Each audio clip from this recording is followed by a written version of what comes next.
Tá, beleza. Bom, gente, então, boa tarde para todos. Hoje eu vou falar um pouquinho para vocês sobre o papel da música na Umbanda.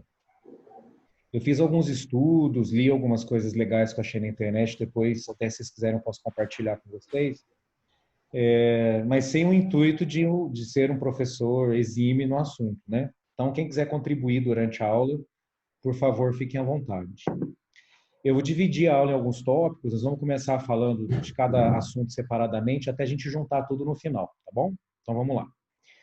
Bom, primeiro, nós vamos falar um pouquinho de música. Deixa eu só tirar isso aqui. Aí. É assim, Bo? Pode ser. Bom, o ser humano, ele encontrou na natureza física do som uma tendência à proporção, à inter-relação e ao entrelaçamento das partes em relação ao todo, de maneira como se não encontre nenhum outro evento natural. A música é um dos poucos elementos que a gente tem que ele tem essa capacidade de juntar as coisas. Então, ele, principalmente tanto no nosso cérebro como socialmente, ela consegue unir os aspectos, as sensações, as pessoas. Ela tem essa característica bem especial. Como é que passa aqui? Bom, a música também, ela é um fazer essencial e exclusivamente social. Isso se deve ao fato dela, por si só, ser um modo de partilha em comunhão. Então, normalmente, quando a gente fala em música, pessoas estão reunidas, né, ao longo da história, da evolução, sempre houve alguém que se junta para fazer música. Se a gente for pensar num momento mais contemporâneo, que é o nosso agora, onde as pessoas ouvem as músicas, às vezes, sozinhos, com fone de ouvido e tudo mais, da mesma forma, ela coloca a gente em comunhão com alguma coisa, nem que seja com a nossa própria interioridade, com os nossos pensamentos, né, com os nossos anseios. Então, ela sempre vai juntar alguma coisa. A música em relação à religião tem uma conectividade muito grande. O caráter de uma dada religião, ele é dado segundo algumas manifestações. Então, temos o vestuário, tem a linguagem verbal e corporal das pessoas que fazem parte dessa religião, os hábitos, os padrões de comportamento, os símbolos religiosos e o pensamento. E onde que a música entra nesse aspecto? A música ela vai entrar juntando esses dados culturais todos numa grande conexão musical. Então a música ela vai refletir essas características de uma dada religião ou de um grupo. Então, por exemplo, jamais a gente vai ver uma roda de capoeira tocando Beethoven. Então são coisas que não combinam. Normalmente a música vai entrar junto nesse aspecto. O que acontece muito aqui no Brasil, e como nós somos muito miscigenados, um acoplamento de várias culturas, o mesmo tipo de música pode funcionar para grupos e situações diferentes, inclusive na religião, né? Eu queria tirar isso aqui, ó, como é que tira? Assim. Tcharam. Muito bem. Música e religião têm a mesma origem. Ambas desencadeiam sentimentos difíceis de definir com palavras e têm a capacidade de provocar experiências que ultrapassam o dia a dia. Nosso cérebro é invadido por uma gama de sentimentos quando a gente ouve uma música. Em relação à religiosidade, é a mesma coisa. Então a gente começa a falar um pouco de conexão. Então, conexão com o divino, conexão com o som, são duas coisas que são meio difíceis de separar, por isso que sempre andam normalmente juntas. E a música, de uma forma mais filosófica, ela é como um bater de asas de um anjo, que nos toca e faz sentir a presença de algo maior, que nos eleva para além dos limites da nossa prisão no mundo. Então a música também ela entra como um aspecto de libertação do físico. Então ela consegue nos levar para lugares, regiões imagináveis onde o nosso físico não consegue chegar. A música também tem o seu poder espiritual. Então, por exemplo, os católicos, eles usam dos hinos, das ladainhas, do canto gregoriano.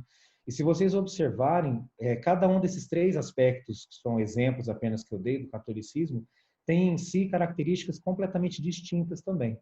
Então, entra naquilo que eu disse, que às vezes a música ela vai passear por diversas formas dentro de um mesmo grupo religioso, com o mesmo intuito de provocar essa sensação religiosa de conexão com o divino.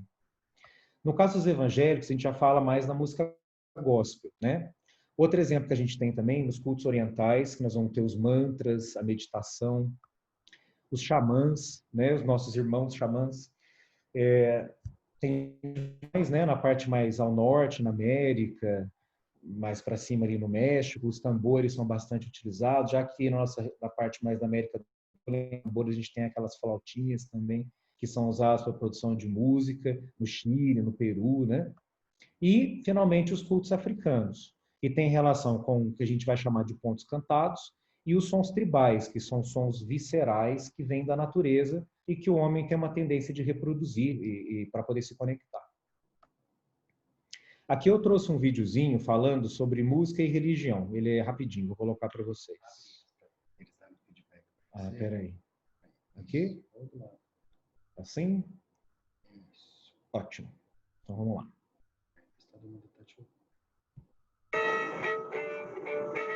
Todo mundo está ouvindo?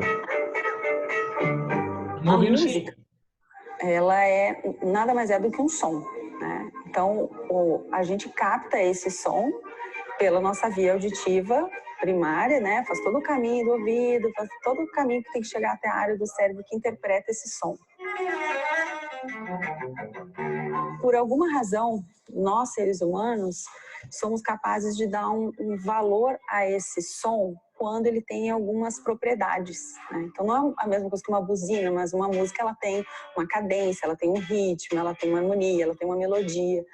E o nosso cérebro ele é dotado de um arsenal para interpretar isso tudo e dar uma relevância emocional, para contextualizar isso na nossa vida. A relevância que ele vai dar para essa música, a interpretação que ele vai dar, vai depender muito da pessoa. Mas tem alguns padrões que são praticamente uniformes em todas as pessoas, que é a questão da batida, da cadência. E isso é importante para ele reconhecer como sendo algo familiar. Tanto que músicas que não têm esse padrão repetitivo, na maioria das vezes as pessoas não gostam, acham estranho. Nós somos extremamente sensíveis à música. A música ela pode ser utilizada para tratamento de várias doenças do sistema nervoso, por exemplo, de Parkinson, que é a pessoa que fica com comprometimento motor. Usar a música para ela ajustar o seu movimento é algo que é cientificamente comprovado como sendo eficiente, né? Então essa é toda uma área que chama musicoterapia. Uma das coisas que acontece com essa via auditiva é que neurônios que estão no córtex auditivo, eles recebem a influência de áreas do cérebro, como a amígdala, que é uma área importante para a emoção. Essa área, ela influencia tanto na codificação desses sons, quanto na resposta comportamental que vai ser desencadeada em função desses sons. Uma mesma música que eu escutei quando eu estava numa reunião social com os meus amigos, né, tendo um momento assim agradável, uma conversa boa, uma comida boa, tem uma relevância super positiva para mim. Você ouvindo a mesma música quando você estava passando mal, vai ter uma relevância negativa para você, uma valência negativa para você. Nós somos nós usamos principalmente visão e audição para captar as informações do ambiente, né, e trazer ele para dentro da gente. Então, se eu estou assistindo uma cena que tem uma pessoa no leito de morte e no fundo tem uma música super alegre, aquilo não vai fazer sentido, né? Não bate, fica até esquisito. No caso de uma cena de um filme com uma trilha sonora apropriada, ela é um elemento a mais para fazer com que você se insira naquela cena. Por quê? Porque o nosso cérebro ele vai usar a audição e a visão. E se essas duas informações casarem, vai gerar uma sensação muito mais agradável do que se for assim conflitante, né? A gente não gosta de conflito, pelo menos biologicamente, nosso cérebro não gosta de conflito.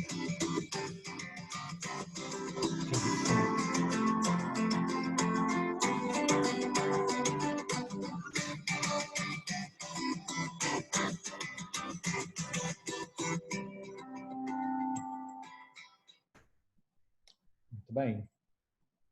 Bom,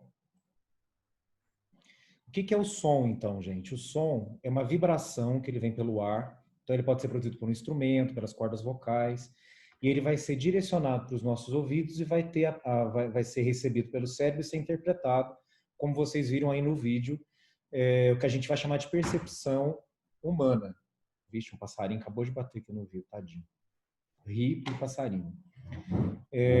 Bom, vocês acharam que eu não ia falar nada de ciência, né? Mas eu vou falar. Bom, como vocês viram lá no vídeo, que é legal, o som, ele entra pelo nosso ouvido e ele vai atingir áreas do cérebro que antigamente a gente imaginava que não eram atingidas. Lembra daquela conversa do lado direito do cérebro, seu lado da música, o lado esquerdo do cérebro, o lado do raciocínio, né? Isso não tem nada a ver mais, já caiu por terra há muito tempo. Então, o som, ele conecta com áreas cerebrais de uma forma muito ampla, desde a percepção do som, do ajuste do tom, da voz, do ritmo, etc. e tal, até as sensações que isso vai produzir dentro do nosso corpo. Então, isso é importante a gente entender, porque mais para frente, quando a gente for falar de incorporação na música, a gente vai entender por que o nosso cérebro astral tem que estar conectado ao nosso cérebro físico, quando tem uma determinada música, para que essa incorporação possa acontecer da melhor forma possível. Então, é muito importante ter essa noção. E no vídeo, duas coisas que chamam bastante atenção. Primeiro, a professora lá citou a área da amígdala do cérebro, que é uma área da base do cérebro, que tem a ver com a interpretação das emoções. Então, a música passa diretamente por essa região, hipotálamo e tudo mais, são as regiões que têm a ver com as nossas sensações, respostas às pessoas e relacionamentos, né? E a segunda coisa que ela falou, vocês viram que interessante qual tipo, qual característica da música que é mais desenvolvida na conexão do homem com ela mesma? O ritmo, a cadência, que é o que a gente faz no centro, que tem a ver com batuque, com toque, né? Então é muito interessante ela dizer que o ritmo, digamos assim, crônico ou constante de determinado tipo de música é mais aprazível para o cérebro, é mais gostoso de ouvir. E no final do vídeo tem um pedaço de um filminho lá, que eu não sei qual é, mas eu quero descobrir que eu quero assistir. Tem um menininho batucando numa guitarra, vocês prestaram atenção? Então é interessante que, eu vou falar um pouquinho sobre isso também, que o bater, o batuque, ele consegue produzir qualquer tipo de som. Depende só do instrumento que você está utilizando. Você pode batucar até na cordinha de uma guitarra, para vocês terem noção.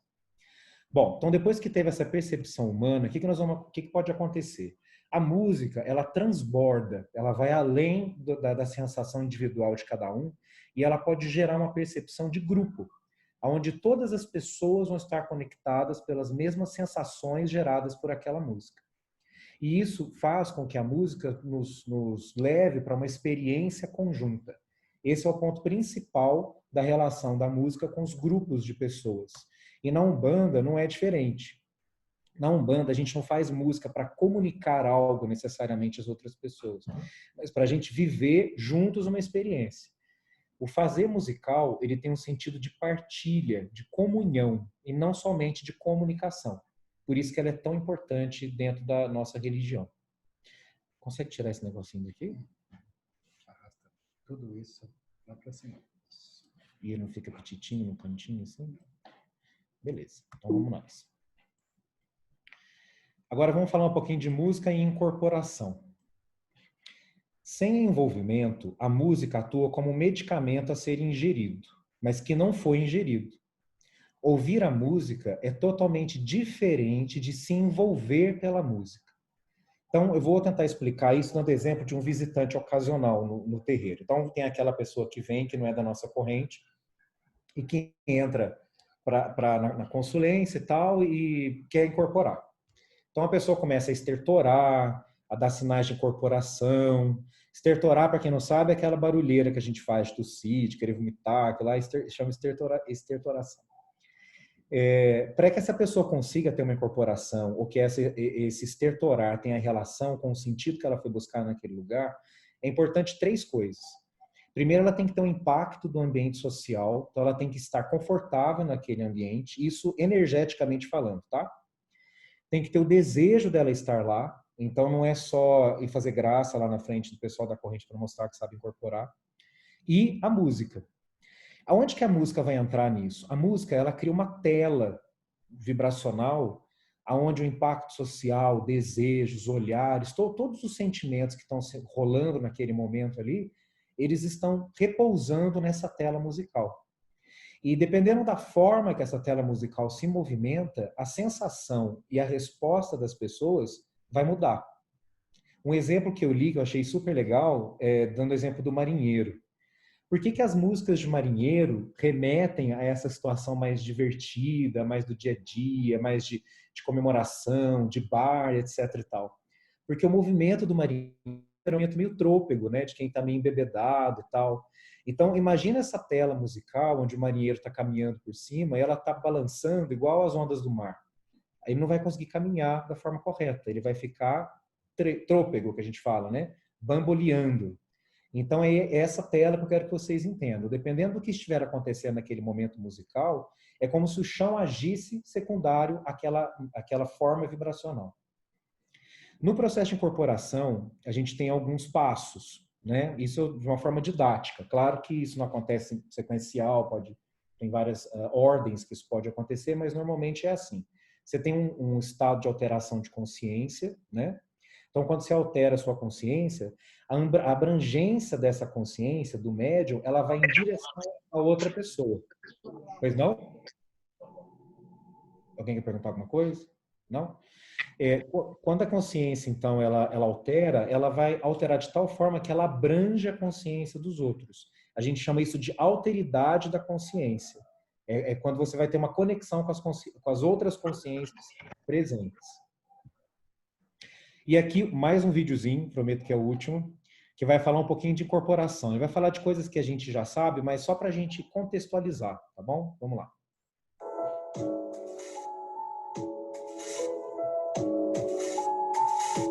A mediunidade sempre existiu como canal de comunicação entre os planos da vida. A mediunidade de incorporação é prática tão antiga que sua origem se perde no tempo. Na religião de Umbanda, a mediunidade de incorporação é base para seu ritual. A mecânica de incorporação se dá através de conexões entre os chakras do guia e do médium, processo denominado acoplamento alto. O guia, com a passividade do médium, adentra seu campo magnético, irradia sua energia e projeta cordões dos seus chakras para os do médium. Neste momento da incorporação, é comum acontecer um solavanco. Para entendermos melhor, o guia não domina o médium porque vestiu seu corpo como se fosse uma roupa, mas sim porque controla seu mental através das ligações estabelecidas. Muito mais que a simples mecânica de transmitir mensagens dos espíritos para o nosso aparelho vocal, existe toda uma caracterização no médium incorporado por uma entidade não umbanda, pois eles trazem todo um conjunto de trejeitos que identifica a qual linha pertence e qual tipo de trabalho que realiza. Os médiuns, quando incorporados, estão num estado alterado de consciência. A maioria é semiconsciente no processo. Isso se dá pelo grande volume de informações e alto fluxo magnético que mantém a consciência da entidade no controle da consciência do médium. Por isso, ao desincorporar, muitos médiuns têm uma vaga lembrança ou um embaralhamento de imagens do ocorrido durante o transe, mas não significa que esteve inconsciente durante a incorporação.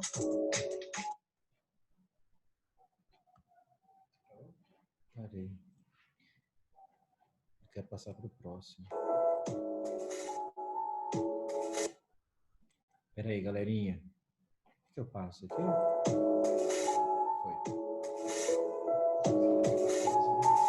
Foi. A mediunidade sempre existiu como canal de comunicação entre os... E voltamos.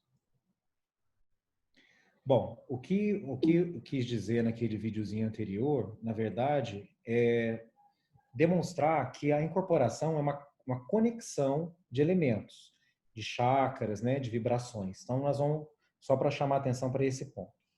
Em relação à música incorporação, então, a música ela vai colaborar com os processos da subjetividade que se alinham com os processos dissociativos. Então, o meu eu com a dissociação desse eu. Como é que a gente vai trabalhar essa dissociação? Então, nós vamos falar de 3 eventos que a música promove. Ela promove a distensão, então ela vai pegar o nosso corpo astral e vai distender.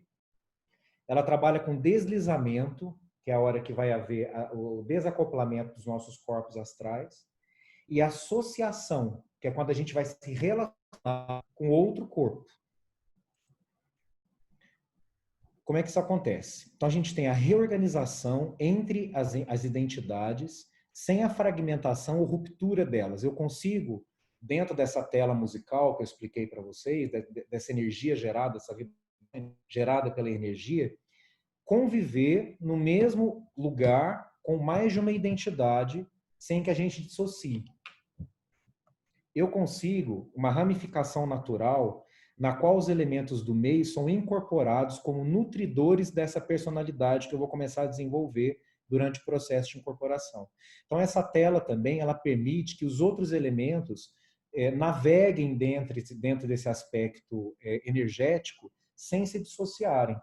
Então, é aquela coisa que a gente fala quando a curimba toca, que a gente gera uma corrente energética que envolve todas as pessoas que estão naquele lugar. Então, nós vamos criar um ambiente musical para que as outras energias possam fluir ali dentro protegidas e de uma forma cadenciada, desde os ritos que nós vamos utilizar, os objetos que a gente vai utilizar, certo? E, finalmente, o ambiente criado, ele vai estar envolvido, que está envolvido com a música, ele se distende, onde se distendem as forças que sustentam as identidades. Quem são essas outras identidades? As entidades que vão nos incorporar.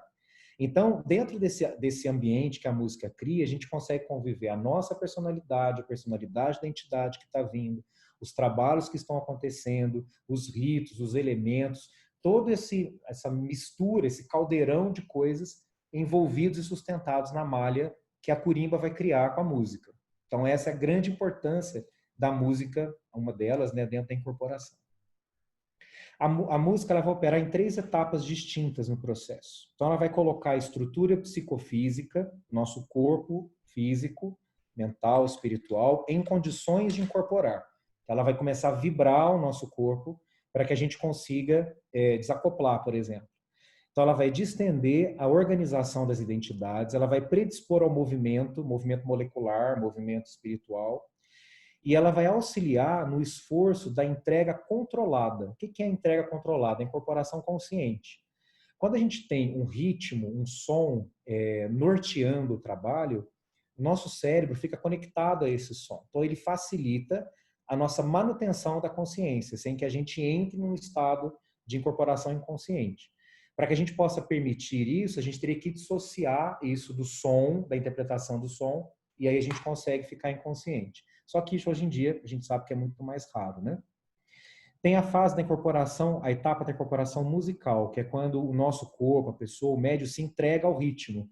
Então é a hora que a gente é tomado pelo ponto que está sendo cantado, e isso gera um meio de passagem para o grupo social. Então o que vai acontecer? A corrente vai vibrar seguindo os pontos, os ritmos percutidos, e isso vai gerar o tão famoso ajuste energético entre os participantes.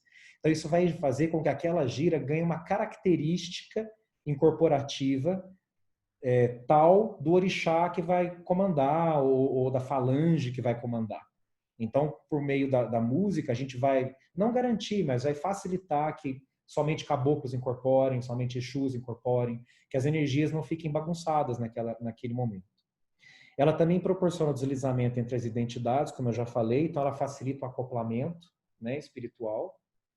E, por vezes, essas etapas se misturam, principalmente a segunda, a quarta, a terceira, aí vai depender do nível de evolução de cada médium, né? Como ele vai perceber essas energias. Ô, irmão Edgar, só um recadinho. Já está quase dando 40 minutos. Caso caia, eu peço para todo mundo entrar de novo no mesmo link, viu? Tá. Desculpa aí, tá pode quase continuar. acabando. Já passei essa parte toda filosófica, agora nós vamos entrar numa parte mais prática, que é rapidinha, que nós vamos falar da questão dos instrumentos, dos pontos e tudo mais. Então, vamos falar um pouquinho de percussão. O que é percussão? O instrumento de percussão é aquele que o som é obtido por meio da percussão, do impacto, ou da raspagem, ou da agitação, com ou sem o auxílio de baquetas. Ou seja, para a gente fazer um instrumento de percussão funcionar, a gente tem que colocar uma energia nele, uma energia de movimento para que ele funcione. Eles são considerados simples e complexos ao mesmo tempo. Simples no sentido de que são instrumentos extremamente simples. Eles não têm muitos elementos e tudo mais. Mas essa simplicidade acaba gerando uma complexidade. Por quê? Ele não é tão preciso, porque ele não tem cordas, por exemplo, para serem afinadas. Então, não é fácil tocar um instrumento de percussão com qualidade, né? Ele tem uma variedade de modelos muito grandes também, de formatos, de timbres. Então, o fato de você saber tocar um tipo de instrumento percussivo não significa que você tenha facilidade para tocar os outros, certo? E ele tem o principal que a gente está falando desde o começo aqui, a função rítmica, né? A função rítmica é de gerar impulsos rítmicos. Existem várias classificações, eu vou citar duas só como exemplo, que é classificado de acordo com o som, que ele pode ter notas musicais afinadas ou não, e pelo método de execução, que ele pode ser por percussão, pela batida, por agitação ou por atrito. Aqui a gente tem alguns exemplos, ó. Então, só para mostrar para vocês, falando de afinação, né? A gente tem aqui as clavas, que são aquelas coisinhas que o baterista passa a mão assim e fica fazendo. A gente consegue afinar isso. A gente consegue afinar o triângulo, a gente consegue afinar o agogô. Eles têm notas musicais atribuídas a eles, de dó, ré, mi, fá, sol, lá, si. Os outros instrumentos são percussivos ou vibracionais, ou seja lá o que for, eles emitem sons básicos, normalmente 2 tipos de sons, um agudo, um grave, né?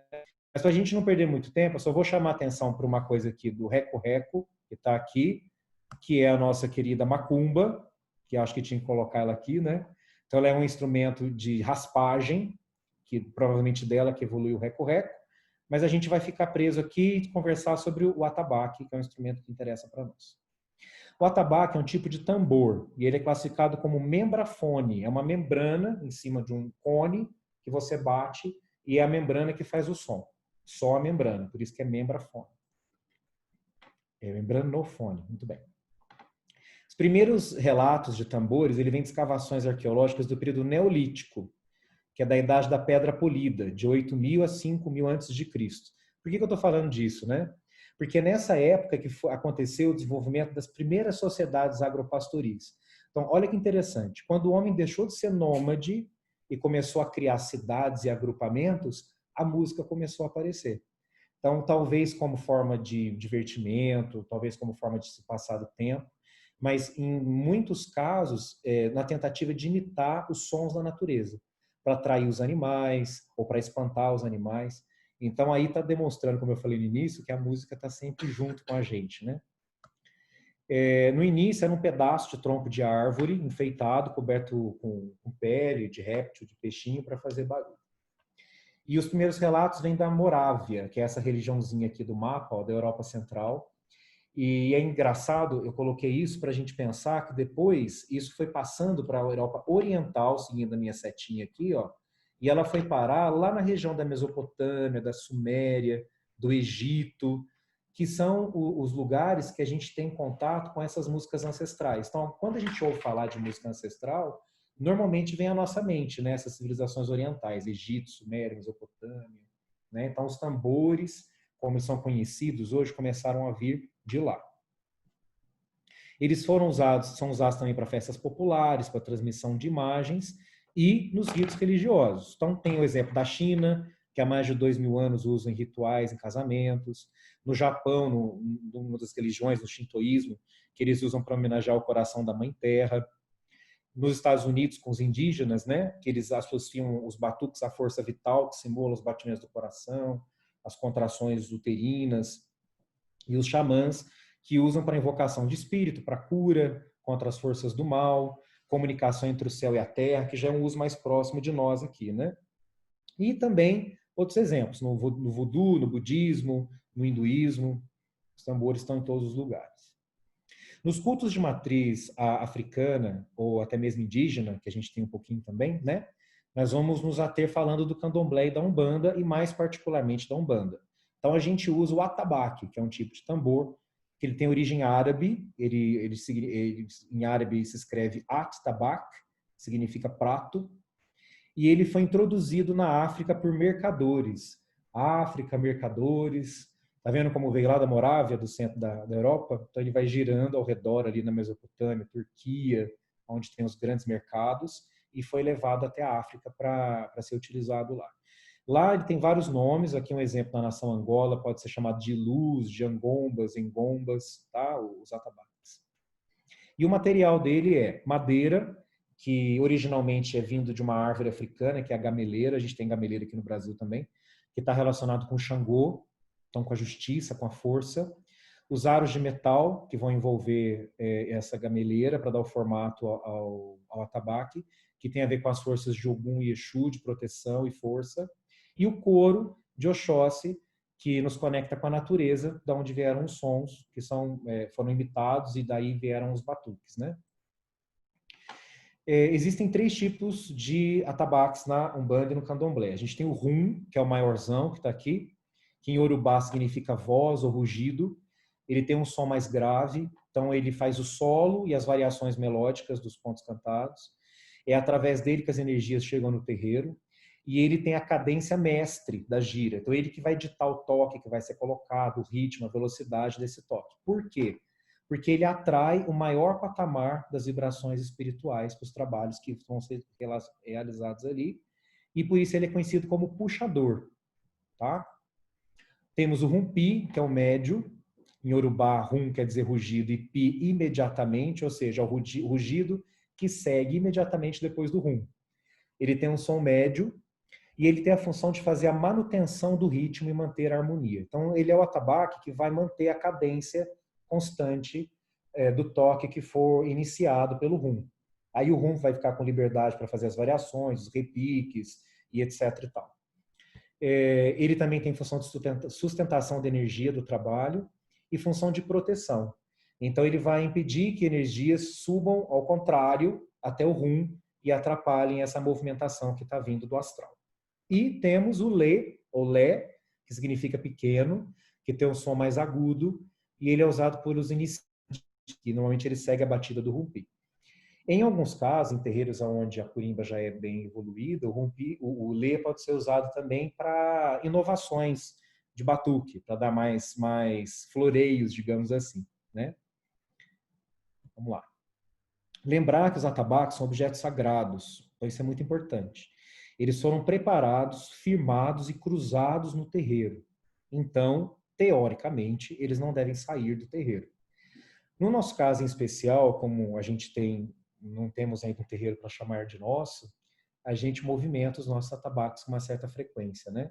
Então é muito importante ter o respeito e saber lidar com eles para que eles possam ter a maior função possível dentro do nosso terreiro. As exceções que tem para retirada de dentro são no caso dos trabalhos em campos sagrados, ou visita em outros terreiros, atividades musicais, por exemplo, na praia, ou algo do tipo, ou como a gente vai fazer lá no sítio da Cris, o atabaque pode ser retirado do terreiro. E de preferência, ele tem que ter um único tocador. Por quê? Se vem uma outra pessoa que não foi ela que firmou, cruzou aquele atabaque, as energias daquele atabaque estão relacionadas ao dono dele. E uma outra pessoa que for tocar, ela pode sofrer quebras ou desordens energéticas caso o padrão vibracional dela não seja próximo da pessoa que toca aquele atabaque, né? Então isso pode gerar uma produção de vibrações estranhas. Apesar disso, tudo tem uma exceção. Outras pessoas podem tocar aquele atabaque desde que elas peçam permissão à curimba, né? E aí os ogãs permitem, o ogã responsável por aquele atabaque dá a permissão e aí a pessoa pode tocá-lo. Aqui exemplo de outros instrumentos que a gente pode usar também nas giras. Na Umbanda a gente usa mais o adjá, o campa, que é aquela sinetinha, ou o agogô, que fica batendo nesses dois tonéisinhos aqui para fazer barulho. Os outros, o cachixi, o afoxé, o amelê, o xequerê, parece música de axé, né? Por isso mesmo, porque eles são mais do candomblé. O pandeiro, o reco-reco e o berimbau também são usados mais no candomblé. A curimba. O que é curimba, afinal de contas? Então, a curimba é a equipe responsável pela música do terreiro. É isso que é curimba, de uma forma mais ampla. Bom, ela causa influência nas ondas sonoras do médium e do ambiente. Então, a curimba, ela serve como polo de radiação de energia, ela potencializa as vibrações, ela dissolve as energias negativas, dilui os miasmas espirituais, ela induz o cérebro a emitir ondas diferentes do comum, como a gente já falou, facilitando o transe mediúnico, e ela limpa a atmosfera, criando um ambiente ideal para a gira. Então, a curimba faz isso tudo. A curimba também tem relação com os nossos chakras, olha que legal. As ondas sonoras produzidas pela curimba, elas movimentam a nossa energia espiritual. Então, elas estão relacionadas primeiramente com o nosso chakra frontal e o chakra básico. O canto, ele está responsável pela sintonia com a espiritualidade. Então, ele está mais relacionado aos chakras superiores. Frontal, canto, né? Laríngeo, lógico, e o cardíaco. E os atabaques, energia potente, ritmo, terra, né? Então, eles estão mais conectados com os chakras inferiores, relacionados com a nossa conexão com a natureza e com a nossa vontade. Os trabalhadores da Curimba, eles são conhecidos por 2 nomes. O curimbeiro, que é quem faz parte da Curimba, que canta, que toca no ritual, e tem o atabaqueiro, que é o percussionista, que é aquele que não toca, só canta. São termos, acho que mais didáticos, porque a gente nem usa, né? Mas o que eu quero dizer em relação a esses trabalhadores é que esses 2 termos vão gerar o nosso querido, amado e fofo Ogã, que é o responsável pela Curimba.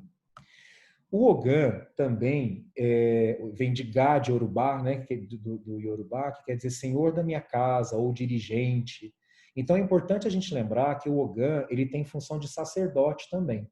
Então ele foi um sacerdote escolhido pelos orixás, assim como os dirigentes da casa. E ele tem uma função diferente, ele vai zelar pela casa durante o transe dos dirigentes. Então o Ogã, ele é um médium plenamente consciente, ele fica ligadão a gira toda, porque ele fica responsável pela manutenção do funcionamento da gira, para que os dirigentes, o pai maior, pai menor, mãe menor, pai maior, enfim, fiquem livres para atuar como médios de incorporação. Então ele permanece lúcido durante todos os trabalhos, não entra em transe, e ele recebe intuição espiritual, né? No caso das mulheres em especial, a gente tem uma divisão. No candomblé, por questões de dogmas relacionados à menstruação, nós não temos ogãs femininas. Já na Umbanda, temos curimbas inteiras femininas, né? Inclusive a nossa professora. Vamos lá. Tem uma hierarquia também dentre os ogãs na Umbanda. Então a gente tem o ogã alabé, que do Yorubá significa dono do tambor, que é o comandante dos ogãs. Então ele vai ser escolhido pelo chefe da casa, e ele é o terceiro na linha sacerdotal, é o terceiro sacerdote da casa. Ele conhece e entona os pontos corretos por ocasião dos trabalhos espirituais, e ele cuida da reenergização e limpeza dos instrumentos, junto com os outros ogãs, e normalmente é o que toca o rum.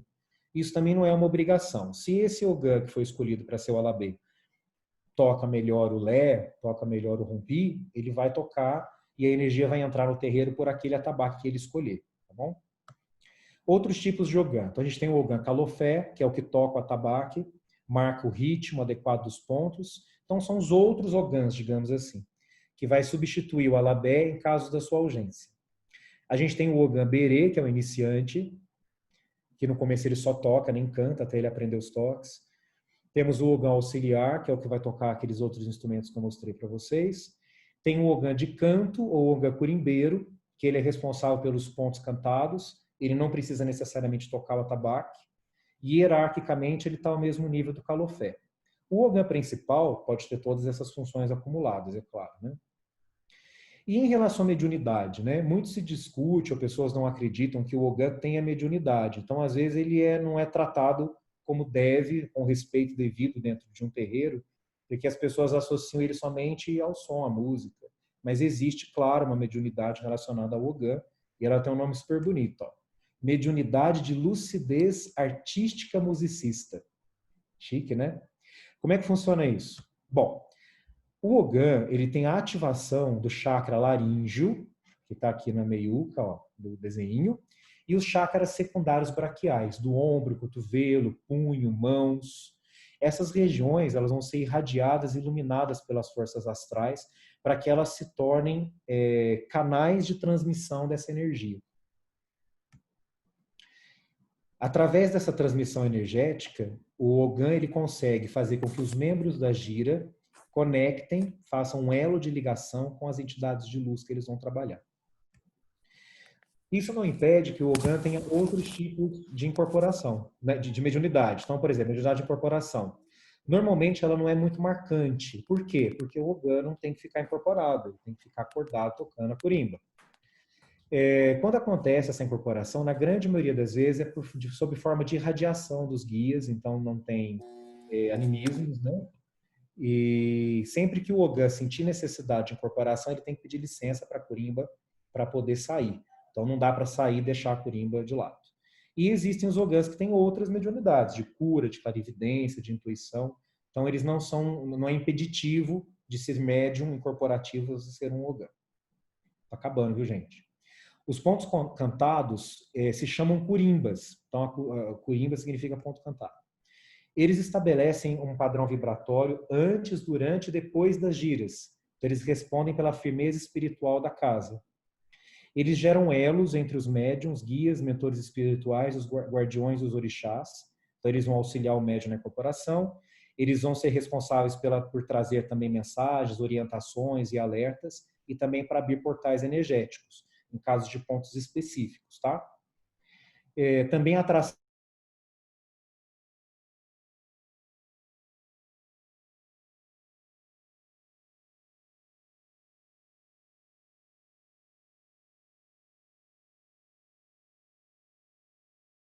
capaz de dissipar miasmas e energias inferiores. Então, às vezes, no começo de uma gira, quando a gente quer limpar o terreiro, antes de iniciar a incorporação, pode-se fazer um momento de pontos cantados, com todos cantando juntos, com esse objetivo. E, em alguns terreiros, eles dispensam os instrumentos. Então, os pontos cantados de forma correta, né, não dispensa a necessidade do atabaque. É claro que quanto mais elementos forem incorporados à questão musical daquele terreiro, mais força energética vai ser desenvolvida naquele lugar. Os pontos cantados são sagrados, então é importante a gente falar sobre os pontos gerais, que são feitos por músicos autores, né? Um músico que compõe um ponto. As letras têm que estar condizentes com o propósito daquele ponto e não são músicas comerciais. Então não faz muito sentido querer cantar lá no terreiro música da Maria Bethânia, do Zeca Pagodinho, que falam a respeito de orixás, porque não são pontos. Existem pontos, sim, que eles gravaram. Esses pontos são permitidos tiveram a permissão para serem gravados e para serem propagados por artistas, tá? E a gente tem os pontos raiz, que são aqueles passados pelas próprias entidades. Nosso irmão Binho, especialista nisso, né? Então, o médium ele é inspirado, e pode ser um membro da curimba ou um médium da corrente, e ele vai ditar ou escrever um ponto, que pode ser usado em situações específicas, e tem casos até que esses pontos são cantados exclusivamente numa gira só, e depois as pessoas nem lembram muito deles, porque foram para um momento muito específico. Rapidinho a finalidade dos pontos. Então, eles podem ser usados para louvação, para homenagear os orixás, os guias e os mentores. Eles podem ser usados para saudação, homenagear a nossa religião, o altar, os sacerdotes ou os convidados que vêm para o terreiro. Para firmeza, para pedir energias do astral. Para descarrego, então eles são cantados durante os passes, defumações, fundangas. Para chamada, para evocar os guias que vão incorporar naquela gira. Para demandas, para quebrar forças negativas pontuais. Então, mesmo que você esteja fazendo, por exemplo, um canto de descarrego, tem uma demanda mais potente no meio desse trabalho, a entidade pode pedir para a gente mudar o ponto e cantar um ponto específico só para aquela demanda dentro daquele descarrego. Tem o ponto de sotaque, que ele alerta, eu achei isso super interessante, ele indica que alguém mal intencionado está presente nos trabalhos. É tipo um código. Então, se a curimba sente que alguém entrou com má intenção na gira, na corrente, a curimba pode tocar um ponto específico que vai gerar energias que vai deixar aquela pessoa ou aquela entidade que veio extremamente desconfortável. Ela não vai conseguir ficar no lugar que ela veio perturbar os outros e vai embora. Podia ter em outros lugares isso, né? Enfim. Pontos cruzados. Eles vão irradiar energias de 2 ou mais linhas ao mesmo tempo. Então, igual a gente faz muito, tá lá numa gira de caboclo, de repente toca um ponto para Preto Velho, ou pontos que servem para 2 momentos, ou 2 entidades diferentes, serve para Ogum e para Exu, por exemplo, são pontos cruzados. Pontos de subida para desincorporação, pontos de encerramento, e os pontos especiais. Às vezes vai fazer um amaci, e a entidade manda fazer um ponto específico para aquele amaci, né? Coisas desse tipo. Ou algum visitante especial, às vezes tem um orixá de coroa, sei lá, Xangô, aí canta um ponto de Xangô para ele entrar. E, por fim, os pontos cantados e as linhas de trabalho. Então, a frequência do ponto vai estar relacionado com o orixá que a gente quer usar a energia. Então, no caso do Oxalá, são cânticos que vão trazer paz e remeter a questões do espírito. De Oxóssi, pontos de harmonia com a natureza. Ogum são pontos de batidas mais vigorosos, né, que vão trazer uma energia maior, uma energia de vontade, né? Oxum são envolventes e amorosos. Obaluayê são pontos que vão trazer sensações mais dolentes, melancólicas. Xangô são tons mais graves e baixos, né? Tom de pai, bravo. Iemanjá são tons mais suaves e acolhedores. E os ibejis para a criançada, pontos alegres e animados, para todo mundo divertir durante a gira. Bom, eu acho que era isso. Muito obrigado. Tem uma curimbeira júnior aí no meio. E aqui vão as referências que eu usei para o estudo. Se vocês tiverem alguma dúvida ou quiserem acrescentar alguma coisa. Eu vou desmutar todo mundo, aí quem quiser fazer pergunta. Edgar, você arrasou.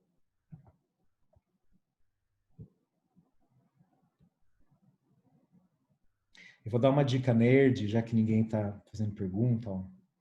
Quem quiser, tiver afim. Esse estudo aqui, ó, é muito legal. A música sagrada dos Ogãs no terreiro de Umbanda. Muito legal. E esse outro estudo que também é muito legal. Uma visão psicossocial do papel da música na Umbanda. São 2 dissertações de mestrado. São enormes, mas é muito legal de ler, viu? É muito esclarecedor. Eu tenho várias perguntas para serem feitas, né? Mas que diz principalmente sobre a experiência que o Edgar tem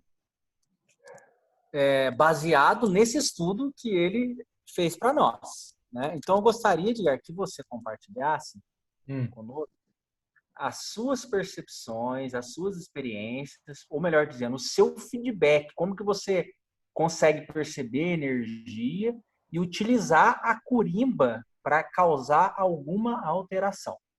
Tanto na função exata de Ogã, quando você vai lá e toca, quando você vai lá e canta, você está percebendo que precisa alterar alguma coisa, ou quando você vai lá e vai receber uma entidade, né? Se você sente, se você usa o canto ou você usa o toque, o ritmo do toque para você se conectar com a entidade. E se isso facilita ou não. Enfim, eu gostaria de saber as suas experiências, mas só dando esse norte. Você compreendeu a pergunta? Eu compreendi, você terminou a pergunta agudo, achei que você ia finalizar. Então tá bom, vamos lá. O que eu posso dizer é o seguinte, assim, eu comecei no centro, né, lá no outro centro, sem intenção nenhuma de participar da curimba, né? Eu não sabia relacionado qual seria o caminho que ia seguir meu desenvolvimento mediúnico. Então, eu adoro música, né? Todo mundo sabe disso. E estudo música, já cantei e tal. Então, eu imaginava que provavelmente eu ia aprender para esse lado. Quando eu era católico, eu trabalhava também na equipe de música da igreja. Então, é uma coisa que está muito próxima de mim. Só que eu precisava entender como que seria realmente esse contato espiritual, musical, dentro da curimba. E era uma coisa que eu tinha muito medo, porque é uma mediunidade que foi sendo desenvolvida primeiro do que a minha mediunidade de incorporação.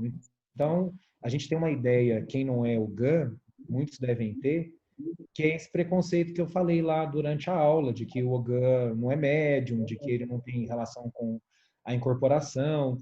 Então, eu imaginava que aquilo era um lugar bom de estar, porque eu não teria obrigatoriedade de desenvolver minha mediunidade ou de não me sentir incapaz caso eu não tivesse um desenvolvimento mediúnico de incorporação, digamos assim. Mas você então, sempre teve uma inclinação para música também, né? Isso é legal falar.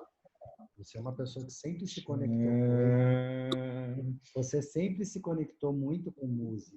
Eu lembro quando você foi lá para o Antigo Terreiro, você falava que quanto que aquilo te interessava. Quanto que você já tinha essa inclinação toda devido ao seu histórico musical. Sim, mas isso tem uma coisa que é interessante, que eu também estudei, que é a forma como a música se comporta em relação à sensação em quem é músico e quem não é músico. Então, quem tem um estudo, uma consciência musical, por menor que ela seja, percebe a música de uma forma diferente. Porque não é só numa questão rítmica e de compreensão da mensagem que a música está passando. É uma coisa transcendental, talvez seja o sentido. Tanto é que quem gosta de música e toca, o Binho e o São vão concordar comigo, se você está num ambiente musical e a música não está sendo feita da forma ideal, que você julgue correta, você não consegue participar daquilo. Se você está tocando um atabaque, por exemplo, tem alguém tocando atabaque totalmente errado do seu lado, a chance de concentração é gigantesca. Porque antes da mediunidade musical, tem o eu, tem o Edgar, tem o Binho e tem o São lá. Então, o nosso cérebro físico, ele vai ser afetado primeiro. E isso gera uma alternância energética. Então, a minha preocupação era entrar para a Curimba com uma certa qualidade musical, para que eu não atrapalhasse a função da Curimba, para que eu pudesse entrar lá de uma forma que não atrapalhasse, e que eu desse conta de segurar a questão musical, por mínimo que seja, para que eu pudesse dissociar e iniciar meu desenvolvimento mediúnico. Então, por isso que eu julgo que o tempo que eu estou na Curimba, que não é pouco, já tem mais de um ano, é lento. E eu assumi isso para mim. Eu não criei uma obrigatoriedade de desenvolvimento de qualidade musical e mediúnica juntas, porque na minha cabeça não dá. Ou você aprende a tocar para arrebentar e depois você desenvolve a parte mediúnica, ou você desenvolve a parte mediúnica e depois você vai tocar para arrebentar. Só que não dá para fazer isso com a gente, porque as coisas estão acontecendo, as giras estão rolando e tudo. Então eu acalmei meu coração e assumi essa questão de limitação, que para mim era muito incômodo, porque eu sou uma pessoa extremamente perfeccionista, sempre fui. E sofro muito com isso. Mas não sofro mais na Curimba. Então eu entendi que se eu preciso fazer uma questão energética naquele momento, e o que eu tenho para oferecer, se eu estou sozinho na Curimba, é aquele toque que eu sei fazer, aquela música que eu sei cantar, eu vou fazer da melhor forma possível para que essa energia não seja quebrada e que ela mantenha a corrente em pé. E hoje, com o desenvolvimento mediúnico que eu já alcancei, eu consigo perceber isso, coisa que eu não percebia antes. Então, eu fico tranquilo porque eu sei que eu consigo fazer. E isso é muito regozijante para mim, eu fico muito feliz com isso. Que do jeito que eu tento trabalhar, da forma que eu acho que eu estou trabalhando, quando eu estou sozinho, por exemplo, lá na Curimba, eu acho que eu consigo segurar a energia de uma forma correta. Só que, em contrapartida, tem um cansaço energético muito maior, porque o esforço que eu tenho que fazer é muito grande, talvez pelo fato do meu desenvolvimento não estar tão pleno assim. Então, eu sinto isso também. Então, isso, a minha opinião, eu como médium da Curimba. Agora, em relação ao funcionamento do terreiro, depois que eu tive esse desenvolvimento, está acontecendo, e se Deus quiser vai melhorar cada vez mais, eu consigo perceber quando tem uma quebra energética, quando tem uma ondulação energética, coisas do tipo de pessoas entrarem na corrente, igual eu falei daquele canto, daquele tipo de ponto, né, que é para mandar a pessoa embora do terreiro. Às vezes a gente vê que entrou alguém ou uma energia lá, isso aconteceu algumas vezes.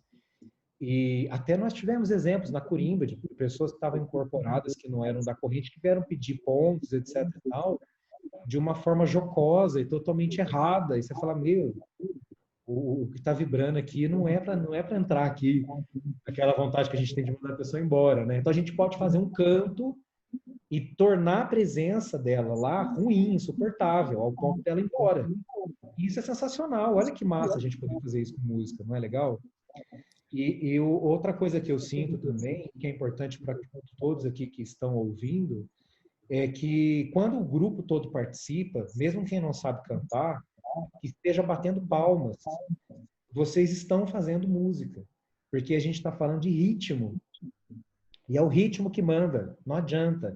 A harmonia, a melodia, ela é uma coisa secundária. A melodia não existe sem ritmo, a harmonia não existe sem ritmo. E a gente não funciona sem ritmo. Então, o simples bater de palmas quando alguém não está conseguindo cantar na Curimba, ou se erra uma letra, ou se porventura nós três, por algum motivo, saímos e incorporamos, nada impede de quem está cambonando bater palma.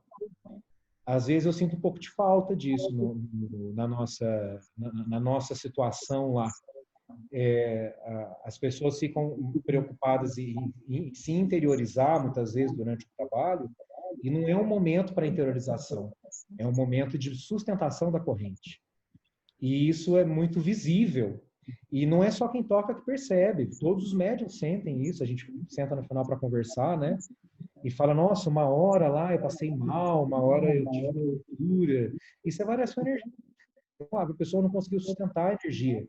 E a gente tem a sorte de ter uma corimba gigante lá, de ter algumas pessoas que tocam já, outras estudando para isso. Então a gente tem que usar mais disso. Só que é um conjunto. Vocês não viram lá que a música é feita de todos e para todos e com todos? Com todos, às vezes, está faltando. Então, o que eu percebo, a percepção que eu tenho hoje de curimbeiro é essa oscilação que às vezes acontece no grupo, que eu acho que tem que melhorar. Essa é uma coisa para dizer. E o que mais? Deixa eu falando, vocês vão ficar até amanhã aqui. E a projeção energética também, que é uma coisa que, para mim, é muito legal. Eu acho que o fato de eu ter Iemanjá muito presente assim, na minha vida me faz gerar energia. Assim. Outra coisa que eu trabalho muito em mim, assim, tanto na minha prática clínica e tudo mais, na apometria, né? Então, é um terreno riquíssimo, né? Para quem é gerador energético, a Corimba. Então, é muito bom. Então, eu trabalho esse aspecto também nesse sentido de direcionar. Então, uma coisa que o Rumpi faz também, quando o Rum está tocando, é essa probabilidade de direcionar a energia, já que está sendo segurado lá para cima, para pontos específicos. Alguém está sendo atendido, às vezes alguém está em prantos, você vê que não é uma energia legal, eu posso bater na corimba e direcionar a energia que eu estou produzindo para aquele momento. Então, acho que esse que é o aprendizado que eu tive esse tempo todo. Essa habilidade de a gente exteriorizar a energia de maneira pontual é muito desafiadora, porque depende muito da disciplina mental da pessoa, né? Imagina, igual o seu exemplo, eu estou lá tocando atabaque e estou fazendo a parte da sustentação. E aí você percebe que alguém está precisando de uma energia específica de determinado orixá. E aí você mentalmente direciona aquela energia, né, envolvendo a situação para ver se melhora ela. Né? Então isso demanda um treinamento, uma percepção energética, né, que é algo, acho que é fundamental ser trabalhado nos grupos, né, que é a percepção energética. Dentro daquela tela musical ou da ambiência que foi criada pela música, onde nós movimentamos, né, fica mais fácil a gente perceber as energias que são um pouco diferentes. Então, por exemplo, a própria chegada das entidades. Então, algo que eu gostaria de saber de você. Você já está tendo uma percepção na sua tela mental de quando as entidades aproximam dos trabalhadores antes daquele trabalhador ir sozinho para o meio da corrente para incorporar, ou antes dele ser chamado por algum trabalhador do grupo, dando incorporado ou não. Você está tendo essa percepção? Em alguns casos, sim. Não toda gira. Eu acho que gira de energia mais potente, caboclo, exu, eu acho que eu percebo melhor, porque talvez a vibração seja mais intensa. E mais ou menos isso. Em relação à minha incorporação também, eu sinto muito mais energia do que incorporo, digamos assim, né? Então tá dentro do esperado para um Ogã, pelo menos. Mas precisa de um tempo, né? Entre nós, assim, da Corimba. Das pessoas que estão incorporando, algumas eu percebo. As mais próximas, talvez, as que eu conviva mais, eu tenho a sensação melhor, mas eu acho que é mais uma proximidade energética interpessoal do que pela movimentação energética da Corimba em si, sabe? Então é um lado que eu ainda preciso desenvolver mais. E em relação, isso a gente estava conversando também nesses dias, a incorporação na corrente linha tem um delay, eu preciso de um tempo para desacoplar da função energética da Corimba, porque aí eu deixo por um momento de ser o GAN e me torno um médium da corrente, um outro tipo de médium, que seria o da corrente, para que eu possa acoplar com o meu guia. Porque até então, o estado vibracional que eu estava na Corimba não era com essa ideia, não era para esse objetivo. Por isso que eu acho, primeiro, eu acho que a gente tem, eu acho cuidadoso esse processo, cauteloso de saída da corimba para incorporação na corrente, não só meu, de todos nós. Meu e seu, basicamente, que o BIM ajuda muito, mas ele fica mais depois na corrente um tempo maior, né? Vamos pensar em nós dois, assim. Eu acho que, não sei. Eu sinto uma dificuldade muito grande, assim, porque eu tô numa função e para quebrar aquela função e entrar em outra é muito difícil. A Karen até comenta que às vezes ela vê o meu guia desacoplando assim, ou eu mandando ele embora, porque eu tenho que voltar para Corimba, né? Então, talvez o fato de só sentir as energias e voltar para Corimba seja mais interessante no primeiro momento, não sei, do que tentar atuar como médio de incorporação, né? Dar algum recado, fazer algum trabalho, alguma coisa do tipo. Algumas entidades minhas me direcionam para isso, o Exu, por exemplo, a Pombagira, o Preto Velho, eles querem participar da corrente, então eles vão dar no meio das pessoas e tal. Mas eu não sei se isso é funcional para aquele momento, entendeu? Talvez tenha que refletir ou conversar com eles para ver a real intenção deles de segurar um Ogã fora da corimba por um tempo maior, além de sentir as energias. É uma coisa que a gente tem que pensar, né? Porque desestabiliza a corimba, eu acho. O que você acha? É algo que eu estou construindo esse conceito, essa ideia ainda em mim. Porque é diferente quando nós temos pessoas simpáticas tocando, né? E uma dessas pessoas sai da corimba e vai incorporar, né? E vai fazer algum outro trabalho. Então, a pessoa que ficou na corimba precisa manter, ou tentar manter no mesmo nível aquilo que está sendo feito, que é sustentar a corrente, direcionar as energias. Agora, note, se alguém está sustentando, tem dois corimbeiros, tem três, dois está sustentando e um está fazendo aquele trabalho de direcionar a energia como você faz. E aí um sai e o outro sai. Aí aquele que ficou, ele só vai poder tocar mais para dar uma sustentação, manter aquela tela musical ou aquela ambiência musical e energética por onde as entidades facilita o trabalho das entidades. Então, aquele direcionamento de energia mais pontual, talvez não dê para ser feito, né? Acho que esse é um ponto que é bem fácil da gente perceber. Tem vários outros pontos, né, que a gente poderia discutir, mas esse é um ponto fácil de a gente perceber. Um está tocando de maneira sustental, o outro está tocando direcionando a energia mentalmente, no caso, né?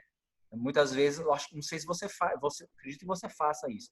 Você mantém a música e o toque e direciona a energia mentalmente. Porque a gente pode também fazer um toque, um canto específico para direcionar a energia.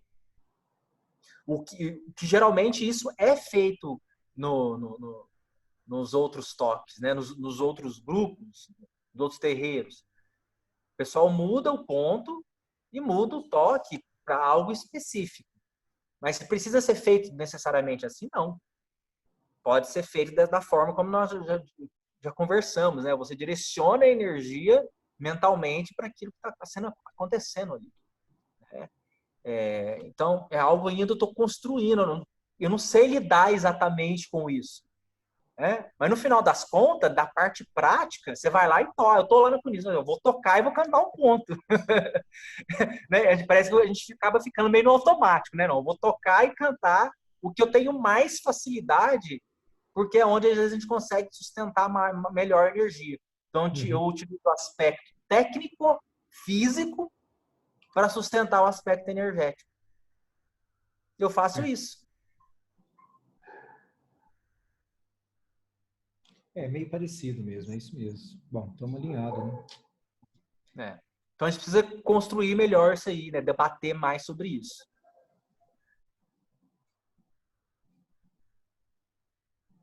Aos visitantes, tem alguém que quer fazer alguma pergunta?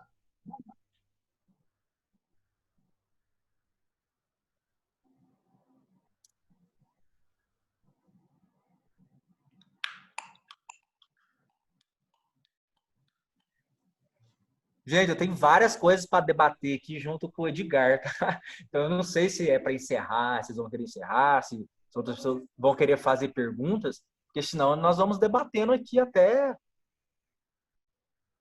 Eu acho que é Por mim, assunto fica à vontade, tá específico. interessante a É.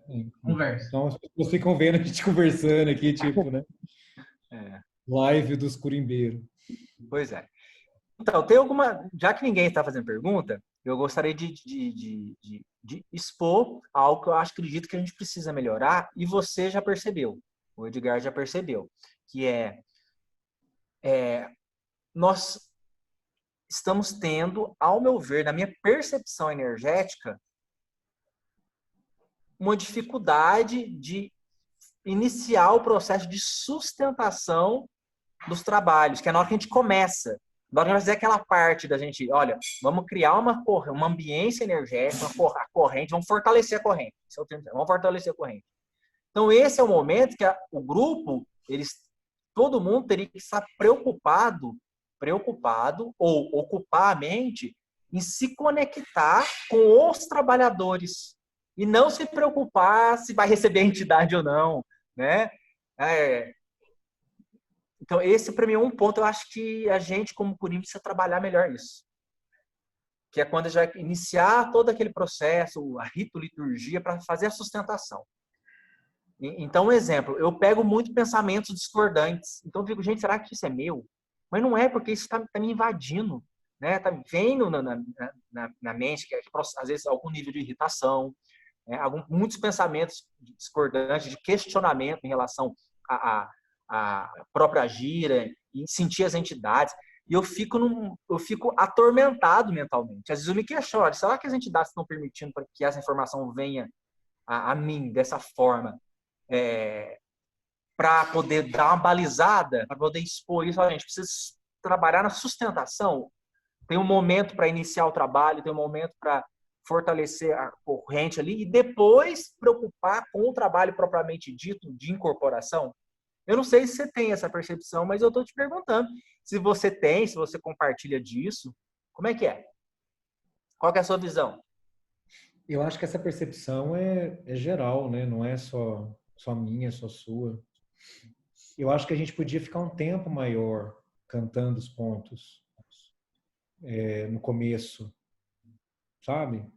No nosso ritual lá, eu acho que a gente tipo, igual na defumação, que a gente tem 3 pontos, a gente vai cantando ponto até acabar a defumação, o dia antes do ponto de incorporação tem um momento preparatório, né, digamos assim, com alguns pontos que vão remeter as pessoas àquela energia, que vão igualar a percepção da corrente toda, porque alguns vão incorporar mais rápido que outros, que têm mais facilidade, e talvez os que não tenham facilidade que gerem essa angústia que a gente percebe na Curimba.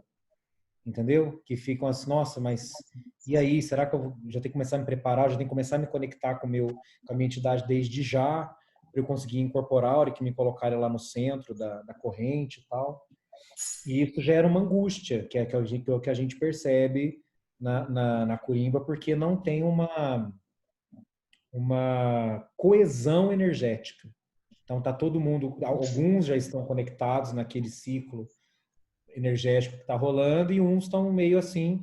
Então eu acho que em respeito a esses uns que estão meio assim, podia estender um pouco mais esse período inicial de preparação.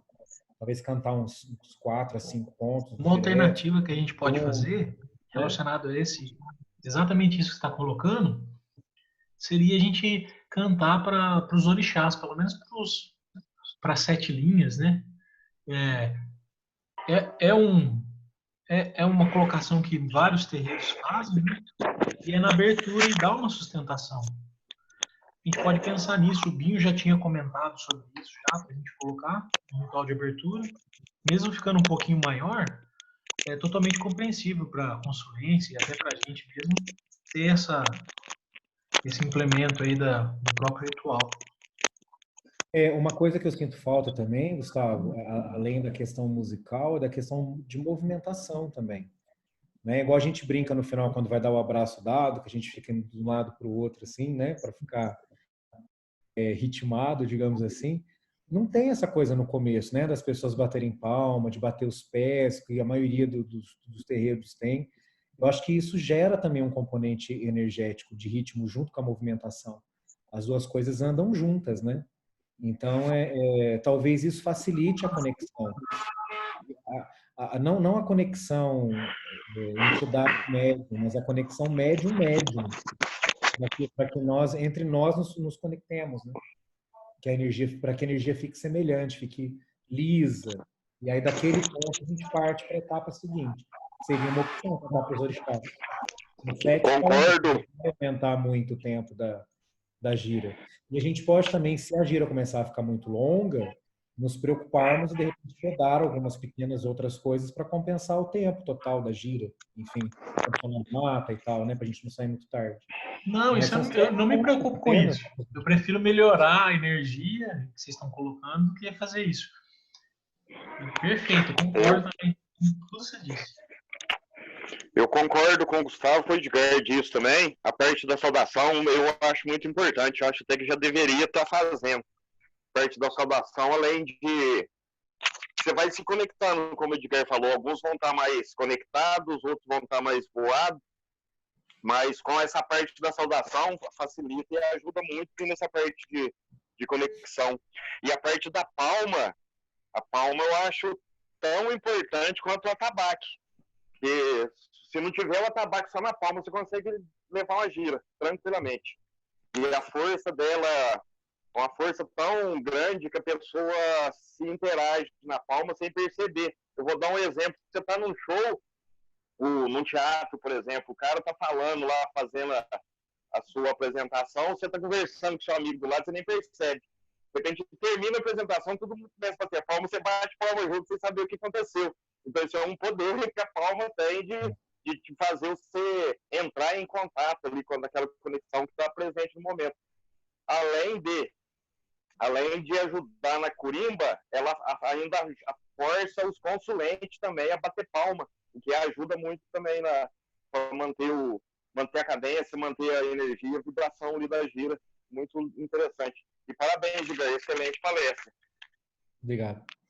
E a gente tem que pensar que as palmas são instrumentos musicais também, né? Percussivos. Sim.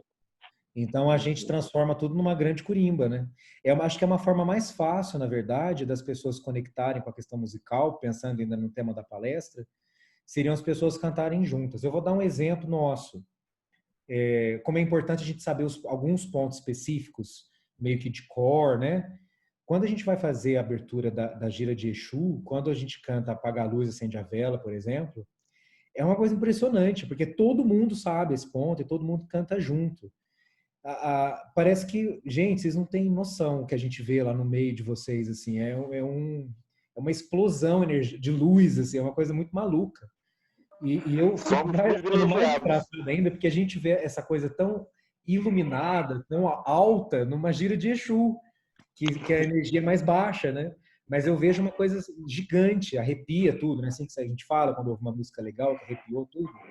Então, talvez, se as pessoas decorassem esses 7 pontos, não pensar só nos tronos, e cantassem juntos, quando cantam hino com banda junto na gira, comecem a tentar ter essa percepção da sensação, como a música interfere.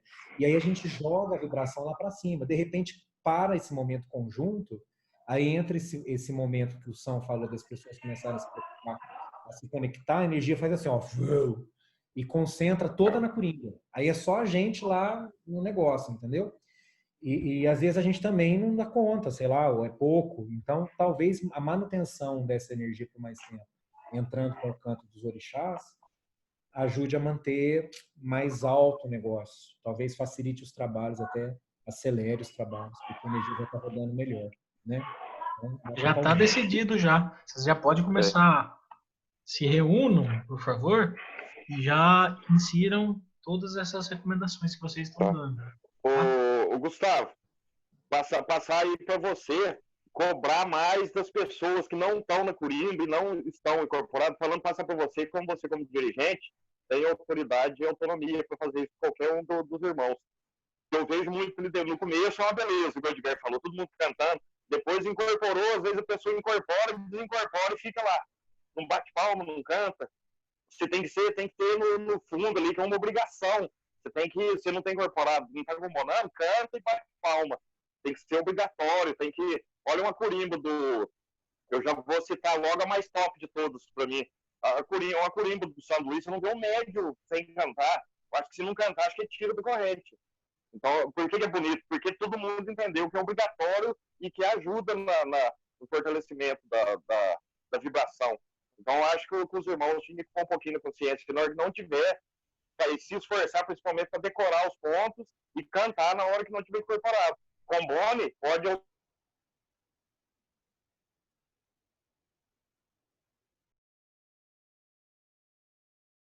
na entidade, mas continue tocando, batendo palma e cantando, ajuda muito. Perfeito, Binho, vamos fazer isso. Para a próxima gira, eu vou também mudar. Eu vou ser o último a incorporar e vou me atentar a isso. E lembrando, né, a maioria de nós veio do último terreiro, que já nos foi ensinado isso, né? De ter a cadência, de fazer o balanço, de bater palma. Eu não sei por que a gente se perdeu nisso, mas isso é fácil de corrigir e vai melhorar com certeza.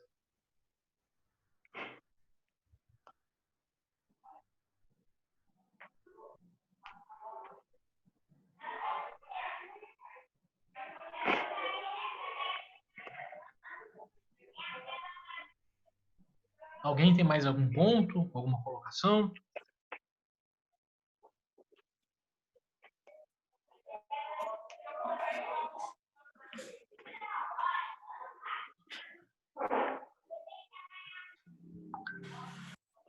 É o Oliver que está fazendo esse barulho. Eu vou finalizar aqui minha parte fazendo uma pergunta para o Anderson Pedigar e para outros. É uma pergunta fácil, mas só para ver se o pessoal tá ligado. Atabaque, corimba, é um elemento de rito ou um fundamento da Umbanda? Eu acho que o atabaque é um elemento de rito e a corimba talvez um fundamento. E aí, São?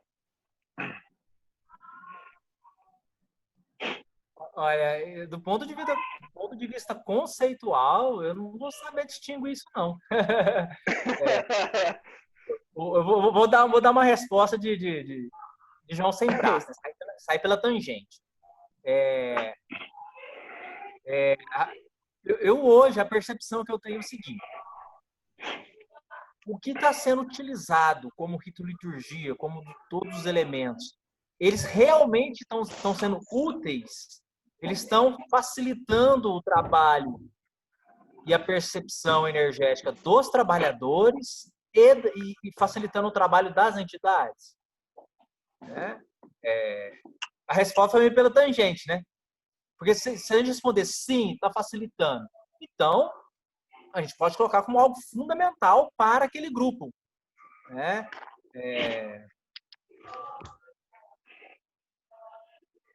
A minha resposta é essa. Então, eu hoje vejo como um fundamento. Eu vejo hoje como um fundamento para o nosso grupo. Para o nosso grupo, a corimba ela é fundamental. Né? O atabaque ele é fundamental. Legal, mas falando assim em si, na parte do fundamento da Umbanda, o atabaque e a corimba não são fundamentos, são elementos de rito. Por quê? Porque com ou sem eles a gente consegue abrir uma gira. Pode ter o atabaque, pode não ter, pode ter o canto, pode não ter o canto. As entidades vão se manifestar da mesma maneira e vão fazer os trabalhos da mesma maneira, com uma dificuldade maior para o médium na parte de incorporação, de toda essa ritualística, mas no conceito em si é um elemento de rito, não deixando de ser fundamental, igual o Anderson falou. Se puder ter, vai ser ótimo sempre. Entendeu? Não, fala a verdade, é até meio estranho você ver uma gira sem o batuque, né? Mas não necessariamente é um fundamento, é um elemento de rito. Mas tem que ter o canto, pelo menos, né? Mas não necessariamente precisa também. Não é uma coisa obrigatória. Se você não cantar, não quer dizer que a entidade não vai incorporar. Isso você pode levar como norte, assim, no kardecismo, por exemplo. Não tem música, não tem nada, a entidade vai mais da mente mesmo, ali, concentração e preparação do médium. Agora, no caso, assim, facilita, é lógico que facilita. Mas, igual quando surgiu a Umbanda, eles começaram, até porque na época tinha muito preconceito, não tinha tabaco, senão ia todo mundo preso. Então começou só com as cantigas e com as palmas. O atabaque só foi implantado uns 15 anos depois, na quinta, se eu não me engano, na quinta tenda que o caboclo da Sétima Encruzilhada fundou, que surgiu o atabaque, que foi na tenda de Umbanda São Jorge, foi a primeira que usou o atabaque. Então, ele, assim, como eu disse lá, só para ver essa perguntinha assim, mas ele não é um elemento, não é um fundamento da Umbanda, igual a defumação, igual bater cabeça. A roupa branca é um fundamento, a roupa em si, do coisa seria um elemento de rito, a cor branca é um fundamento, tem que ser branca. E, então, ela não é aquele, sem a corimba, sem o tabaco, dá para desenvolver o trabalho mediúnico tranquilamente. Mais uma vez, parabéns aí, Edgar. Se a gente for pensar por esse lado, assim, né? Eu acho que a boa parte das coisas que nós utilizamos funciona para a gente organizar o grupo e facilitar a nossa conexão com as entidades. Porque se eu for pensar bem, ó, a própria defumação em si, o próprio uso da roupa branca, né? É possível você fazer um trabalho mediúnico sem ficar se preocupando com defumação, roupa branca? É claro que é. Sim. Claro que é, né? Só que esses elementos estão tão permeia de maneira tão intensa os grupos, já estão tão sedimentados na nossa consciência que talvez seja difícil a gente realizar um trabalho de maneira organizada, eficiente, sem esses recursos, né? Sem esses recursos.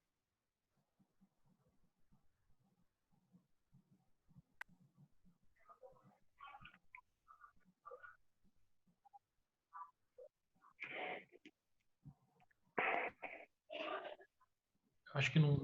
Alguém tem mais alguma colocação? Senão eu vou encerrar a gravação, mas eu quero pedir para todos os médiuns continuar, só para a gente discutir uma coisinha. É coisa simples, rapidinho.